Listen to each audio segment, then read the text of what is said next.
This is Steve Rigolosi, and tonight on Forgotten Mysteries, I have for you a book that I really enjoyed, and it is Snatch by Rennie Airth. Sorry about the glare. This is copyright 1969 by Simon & Schuster. And before we get into the book itself, can I just rhapsodize about the cover design a little bit?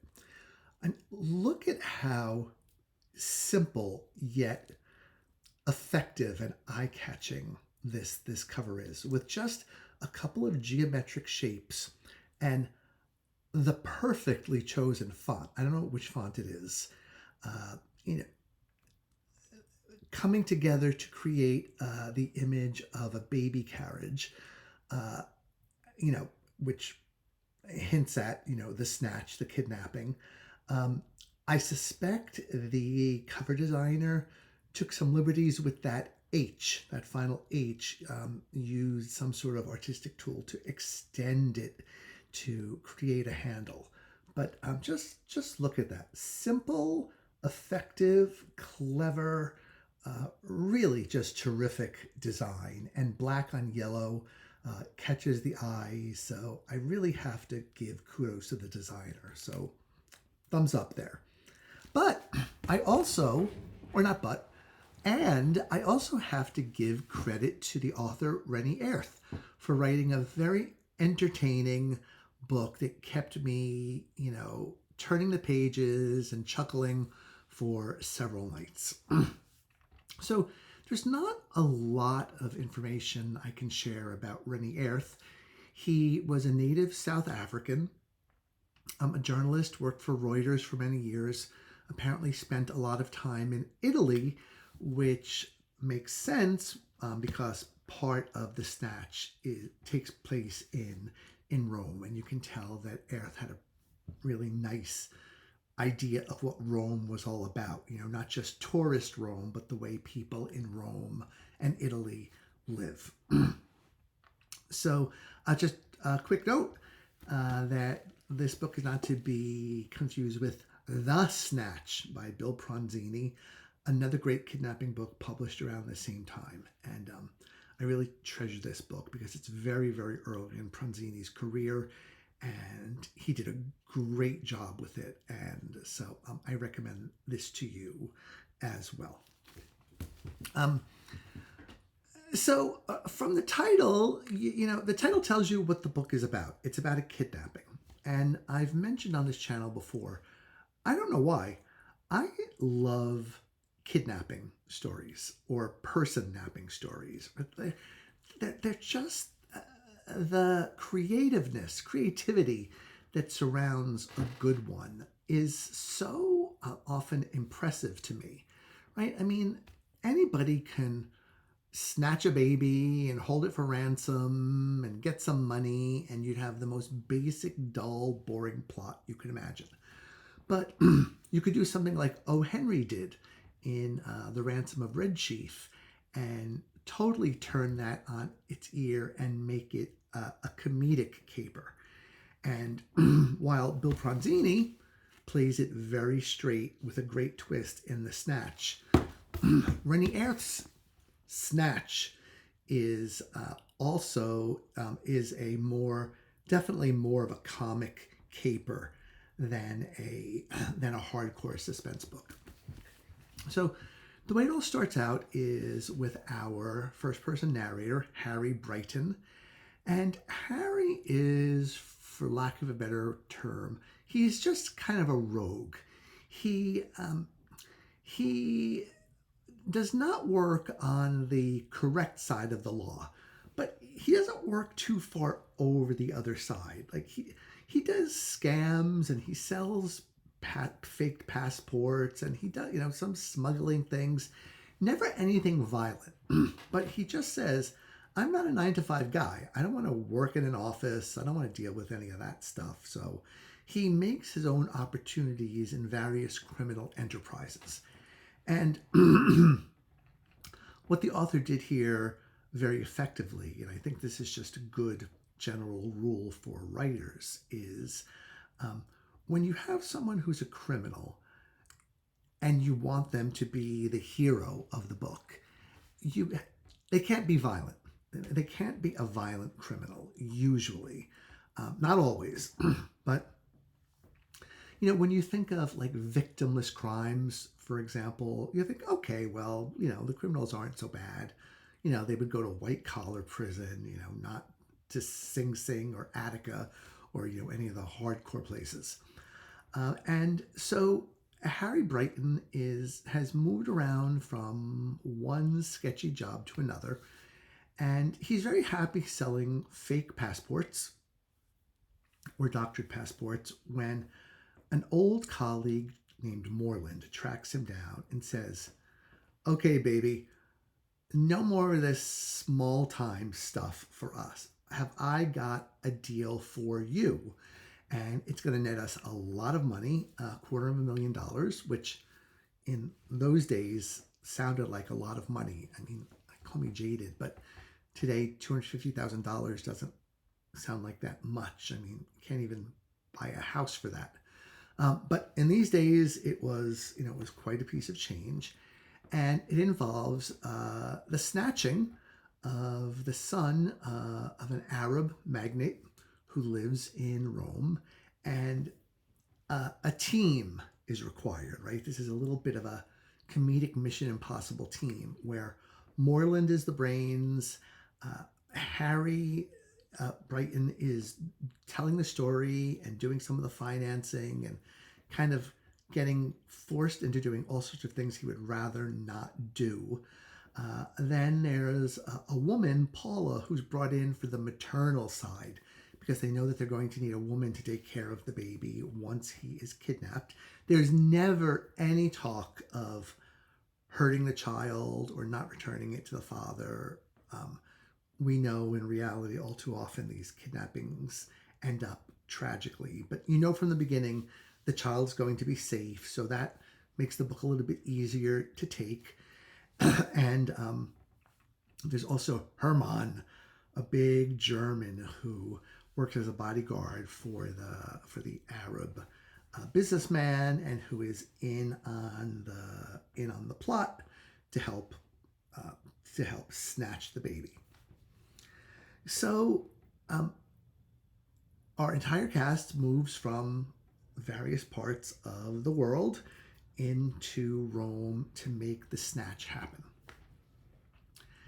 And I really don't want to tell you how the plot goes beyond that, except to say that, like the best kidnapping plots, it goes completely haywire. It is not a linear progression from let's make a plan, let's kidnap the kid, let's go to a ransom, let's blow this joint.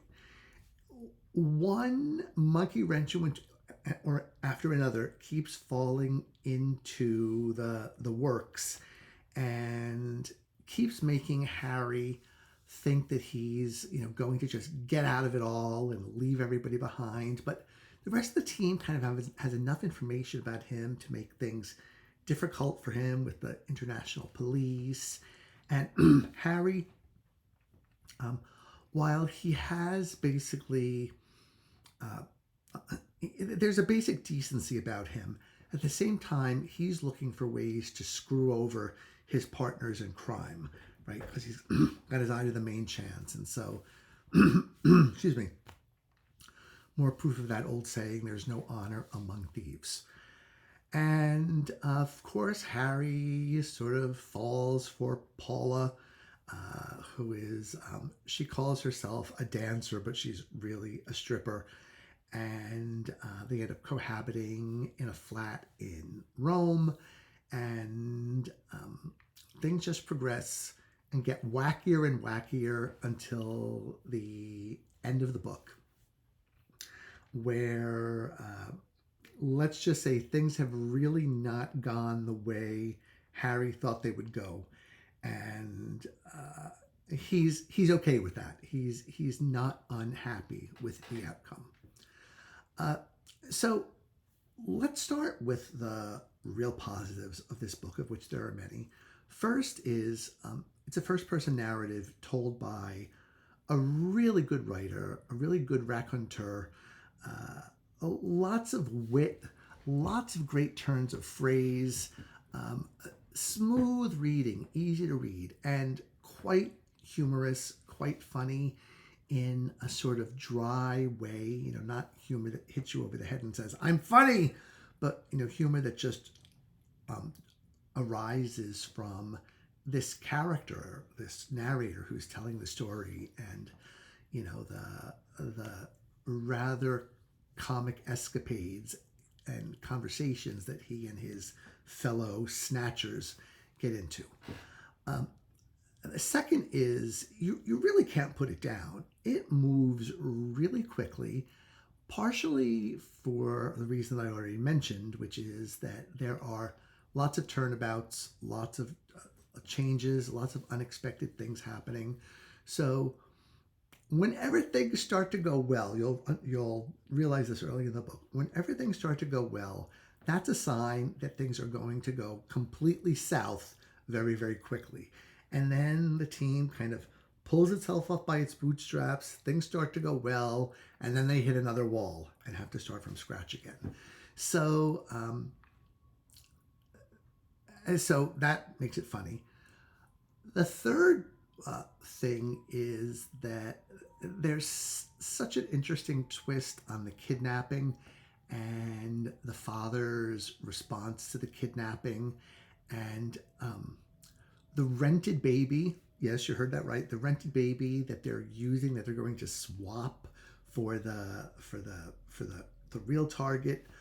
It's all just hilarious, and you have to be able to suspend disbelief. But if you can, I think will have a really great time with this book. I really enjoyed reading it. It's one of my favorite books of 26 so far. Interestingly, the author wasn't really that prolific. He didn't publish another book after this one until like maybe 12 years after that. And then he closed his career with writing a 5-book series, more of a traditional mystery. So there's not a lot of Rennie Airth floating around. But if you can get your hands on a copy of Snatch, let's get the title right. I can really recommend it wholeheartedly. Just a few little things to be aware of. The first is there's a lot of stereotyping going on of various European cultures. So the Germans, or Krauts as they're called in this book, are stereotyped in one way. I don't even have to tell you what that is because we all know what they are. And the other stereotypes are, of course, the Italians, or as this author calls them, the ites, I-T-E-S. And I have to say, I have never heard my people referred to as ites. I've heard Dago, I've heard Wop, I've heard, in the Midwest, people say to me, oh, you're Italian. That's always kind of a sign that someone is from the Midwest. And there's kind of a lot of stereotyping of Italian culture and Italians, right down to the big mama who brandishes a rolling pin to, beat people up with if they rub her the wrong way, and lots of let's say gentle teasing of Italian culture, and maybe it's not very strong work ethic, so if you're Italian or of Italian heritage, one or two times in here you might be like, I think you're taking the Italian stereotypes a little bit too far.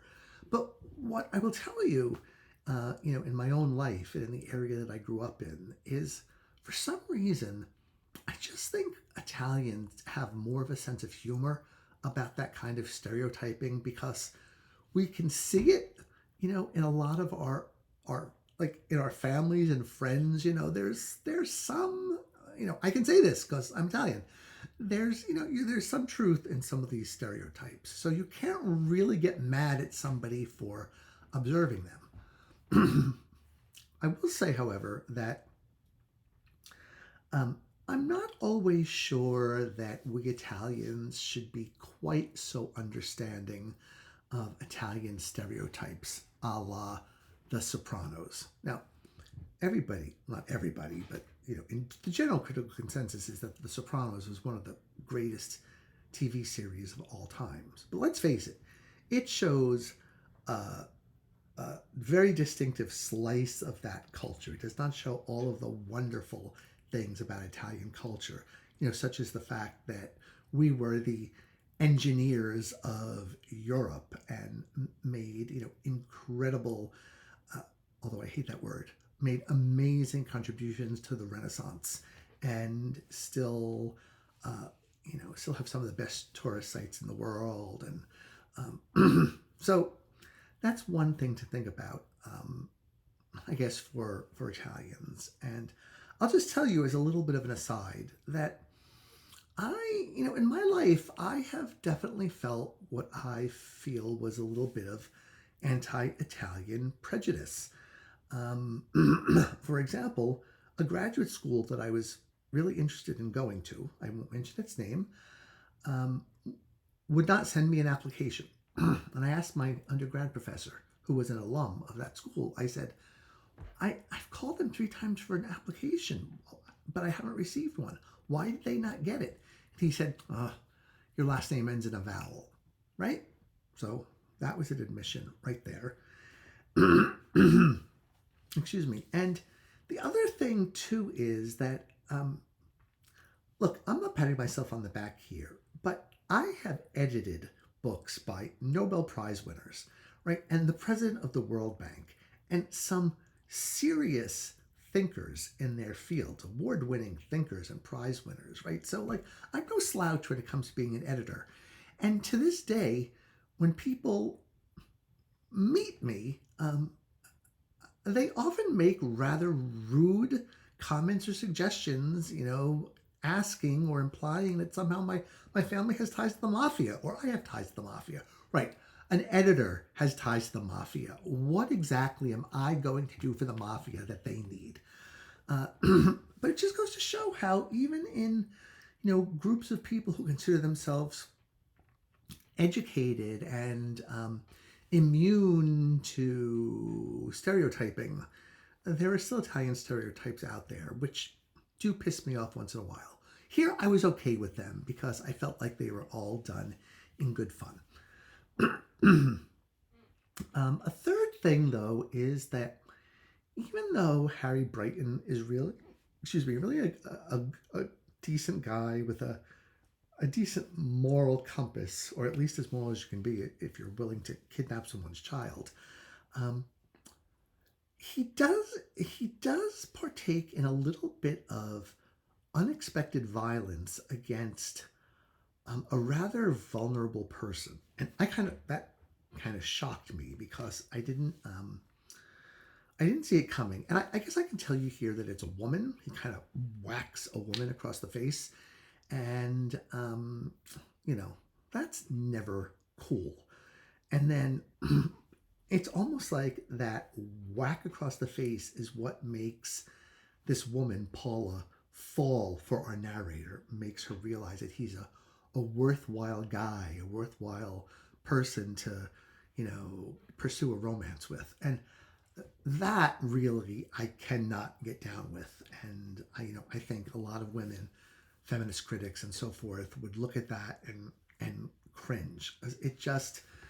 It's a real misfire in a book that otherwise I think fires on pretty much all cylinders.